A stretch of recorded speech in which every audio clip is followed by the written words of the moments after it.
Hello दोस्तों, मैं विनय आनंद आपका इन्फो दोस्त आप सबका स्वागत करता हूं। दोस्तों आज मैं फिर आपके लिए कुछ और क्वेश्चंस को लेकर आया हूं जो आपके राजस्थान लाइब्रेरियन के एग्जाम के पॉइंट ऑफ व्यू से काफ़ी इंपॉर्टेंट होंगे। और साथ ही में मैंने जो भी पिछली वीडियो आपके लिए बनाई हैं सारी क्वेश्चंस की, वो सारी क्वेश्चन आप एक बार जरूर देख लो।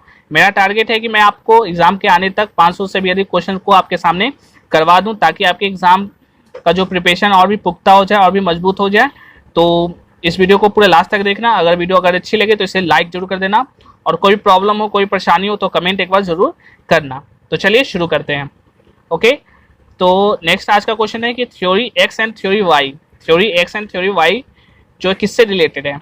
ये प्लानिंग से है, मोटिवेशन से है, इनोवेशन से, या none of the above?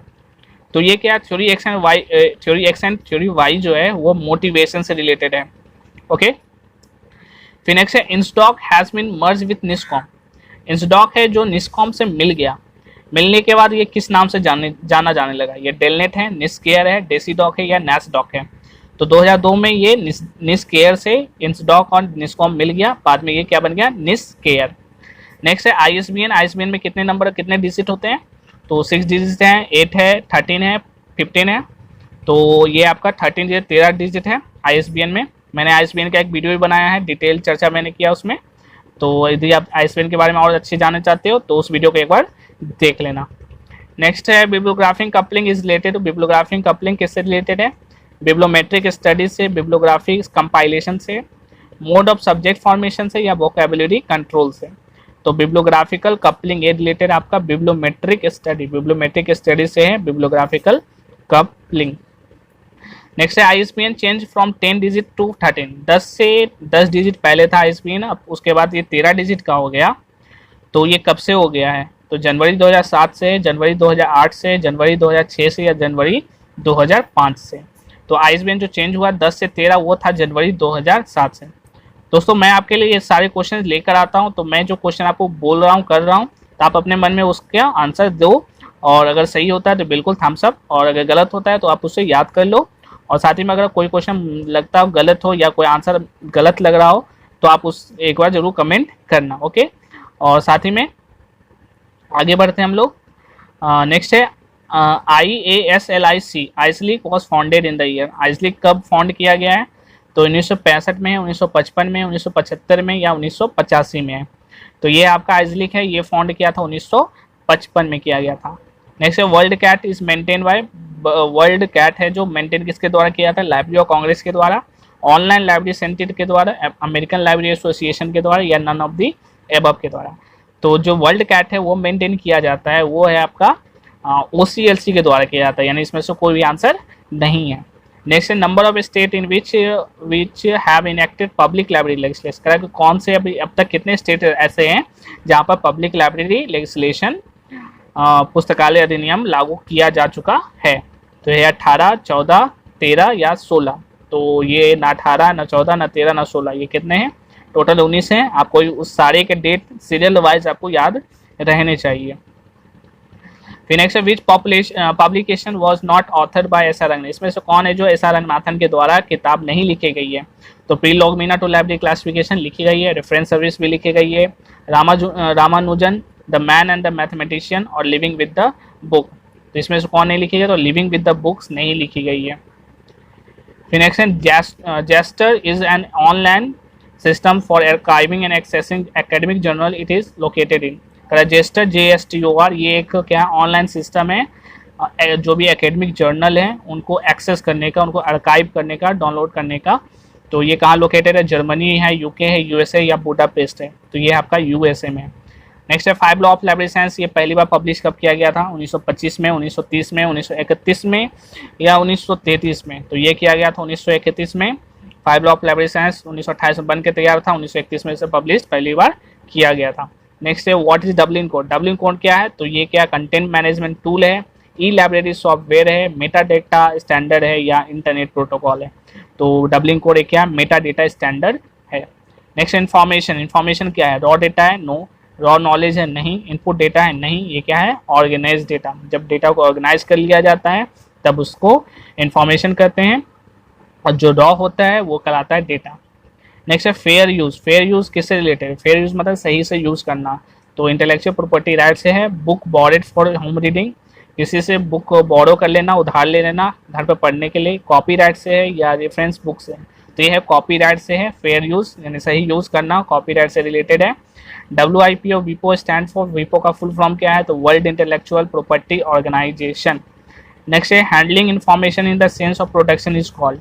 Handling of information जो है वो किससे रिलेटेड है, इंफॉर्मेशन मार्केटिंग से, इंफॉर्मेशन इंडस्ट्री से, इंफॉर्मेशन प्रोडक्शन से, इंफॉर्मेशन रिवॉल्यूशन से। तो इंफॉर्मेशन इंडस्ट्री से है, इंडस्ट्री से हैंडलिंग ऑफ इंफॉर्मेशन को कैसे हैंडल किया जाता है, कैसे उसका प्रोडक्शन किया जाता है। तो प्रोडक्शन की बात जहाँ भी आती है तो वो क्या होती है, इंडस्ट्री होती है। तो इंफॉर्मेशन इंडस्ट्री आपका हैंडलिंग ऑफ इंफॉर्मेशन। नेक्स्ट है बर्न कन्वेंशन 1886 का जो आया था वो किससे रिलेटेड है, तो ट्रांसलेशन से है, नहीं है, पेटेंट से नहीं, स्टैंडर्ड से नहीं, कॉपीराइट से। बर्न कन्वेंशन एक कॉपीराइट कन्वेंशन था। ओके, नेक्स्ट इनफॉर्मल कम्युनिकेशन जो होता है, जो नॉलेजेबल पर्सन के बीच में इनफॉर्मल कम्युनिकेशन होता है उसे क्या कहते हैं, इनविजिबल कॉलेज कहते हैं, इन्फॉर्मेशन गेट कीपर कहते हैं, कम्युनिकेशन गेट कीपर का आता है। तो इसे कहा जाता है इनविजिबल कॉलेज। इनविजिबल कॉलेज कैसे है, जैसे आपके प्रधानमंत्री चाय पर चर्चा करते हैं उसी तरह के।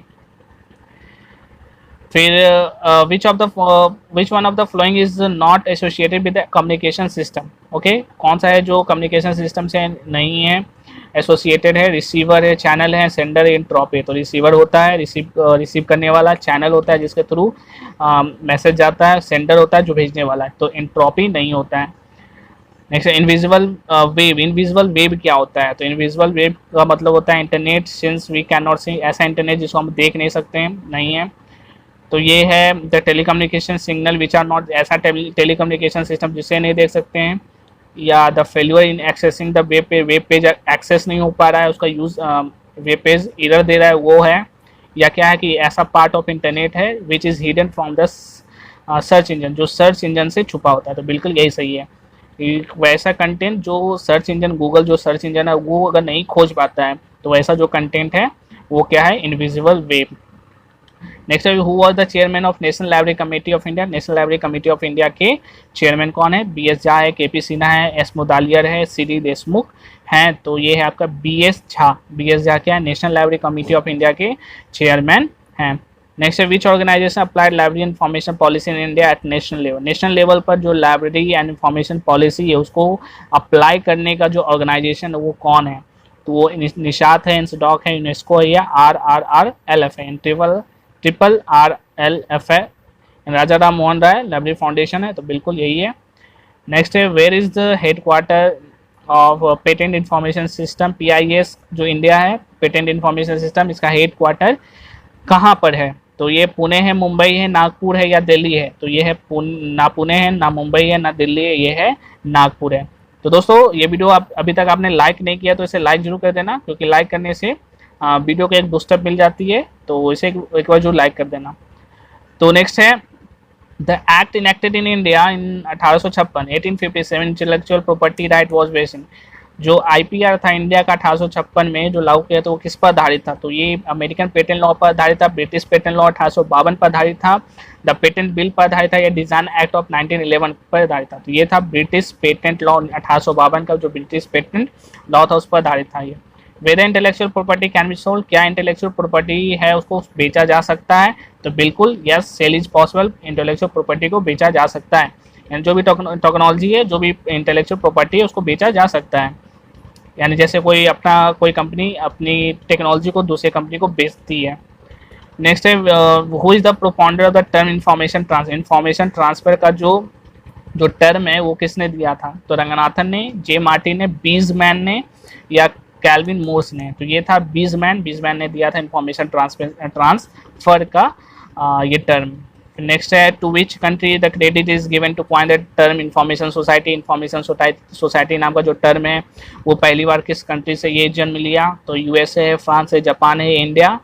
तो ये है आपका जापान। नेक्स्ट है today information is regarded as which of the flowing. Correct, आज के समय में इंफॉर्मेशन को क्या माना जाता है, वेल्थ, कमोडिटी, प्रोडक्ट या सभी। तो सभी माना जाता है, वेल्थ भी है, कमोडिटी है, प्रोडक्ट भी है। फिर what is the unit of information. Information की यूनिट क्या है, बिट है, बाइट है, ग्राम या हर्ट्ज है। तो ये है बिट। ये डिलीवरी ऑफ बुक एक्ट है, जो पास किया गया था पहली बार कब, 1963, 1972, 1960 या 1954, 1954। तो ये किया गया था 1954 में किया गया था। नेक्स्ट क्वेश्चन है कि now days what is the most important vital resources for societal development of country. किसी भी कंट्री के सोसाइटी को डेवलप करने के लिए जो सबसे बड़ा, सबसे इम्पॉर्टेंट जो रिसोर्स है वो क्या है, स्रोत क्या है, बुक है, नॉलेज है, इन्फॉर्मेशन या डेटा है, तो वो है इन्फॉर्मेशन। जितना ज़्यादा इन्फॉर्मेशन जिस कंट्री के पास होगा वो उतना ही ज़्यादा उसकी सोसाइटी डेवलप्ड होगी। Next, who is the father of computer. Computer के फादर किसे कहा जाता है, स्टीव जॉब्स को, विन चर्फ को, टिम बर्नर्स ली है या चार्ल्स बेबेज है। तो कंप्यूटर के जो फादर हैं वो कहलाते हैं Charles Babbage. Next, when was doctor S R Ranganathan was appointed as a national research professor of library science. Library science के क्षेत्र में national research professor doctor S R Ranganathan को कब अपॉइंट किया गया था, तो 1942 में, 1962 में, 1972 में या 1952 में। तो ये किया गया था 1952 में। ओके, देन नेक्स्ट है कि which Indian university first start MLIS and MPhil course. MPhil और एमलिस कोर्स को पहली बार इंडिया में किस यूनिवर्सिटी के द्वारा स्टार्ट किया गया था, तो ये किया गया था यूनिवर्सिटी ऑफ दिल्ली से, यूनिवर्सिटी ऑफ मद्रास से, SNDT university women university Bombay या अलीगढ़ मुस्लिम यूनिवर्सिटी। तो ये था आपका यूनिवर्सिटी ऑफ दिल्ली से एमलिव एंड एमफिल कोर्स। नेक्स्ट है विच of the commission recommend 10% of the total college budget for development of library के डेवलपमेंट के लिए 10% जो कॉलेज का बजट है वो लाइब्रेरी को मिलना चाहिए। ये किस कमीशन के द्वारा रिकमेंड किया गया था, doctor S R Ranganathan committee के द्वारा, मल्होत्रा कमेटी के द्वारा, कोठारी कमेटी के द्वारा या करिकुलम डेवलपमेंट कमेटी इन LIS के द्वारा। तो ये किया गया था कोठारी कमेटी के द्वारा कि 10% जो बजट है कॉलेज का वो क्या होना चाहिए, लाइब्रेरी के डेवलपमेंट के लिए होना चाहिए। नेक्स्ट है यूनिसिस्ट इज है। यूनिसिस्ट क्या है, ये सॉफ्टवेयर है, प्रोग्राम है, वेलफेयर एसोसिएशन या कमेटी है। तो यूनिसिस्ट क्या है, एक प्रोग्राम है जो इफ्ला कर दिया हुआ है। ठीक है, तो दोस्तों आज के लिए वीडियो में इतना ही रखते हैं हम लोग। ठीक है, और ये वीडियो आपको कैसा लगा तो इसे वीडियो जरूर बताइएगा, इसे लाइक कर दीजिएगा, शेयर कर दीजिएगा, सब्सक्राइब कर दीजिएगा। और इसी तरह फिर नेक्स्ट वीडियो में आपको और भी क्वेश्चन आपको देखने को मिलेंगे। तो हमारे साथ बने रहना और आपकी तैयारी और भी अच्छी होती चले। ठीक है।